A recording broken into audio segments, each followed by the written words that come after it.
Жетім деп біз бір әке шешесі жоқ адамдарды айтып жатамыз ғой. Негізі шынымен рас солай да. Бірақ нағыз жетім шын жанашырлары жоқ адамдар деп айтқан болар едім. Неге десеңіз, бір қарағанда төңірегімізде бір топырлап жүрген тіршілік иелері көп сияқты, бірақ олардың қайсысы ақиқатында шын дос, қайсысы шын жанашырларыңыз.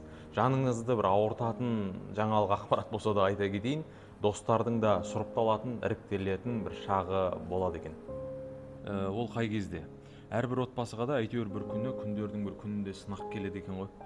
Сан қилы себеппен, мысалы бір шаңырақ шайқалып, Құдай сақтасын, ажырасу қаупі де туындауы мүмкін. Мұндайда екі жастың ортасына бір есі кеткен түседі деп естімеген, байқамаған боп беймарал отыратын адамдар шын достарыңыз емес сияқты.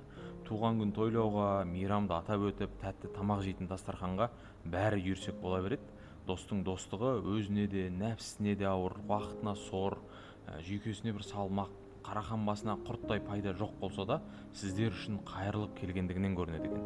Нағыз жанашырларыңыз, бейнелеп айтсақ, үйлеріңіз өртеніп бара жатқанына қарап, тісін кәулеп қарап отыра бермейді. Тығырыққа тіреліп қалған тағдыр егелерін татуластырып, суланған жіптей шиеленісіп қалған тақырыптарын тарқатуға тырысып, басу айтып, біріктіріп отыратын жанашырларыңыз бар болса, соның өзі бір бақыт. Егер сондай отбасылық достарыңыз бар болса, қадірін біліп, лайықты құрметін беру керексіз деп ойлаймын. Айналамдағылар өзгерсін, айналамдағылар жақсы дос болсын деп қарап отырмай, ең бірінші өзіңіз өзгеріп, ең бірінші өзіңіз сондай дос болуға тырысқаныңыз дұрыс қой.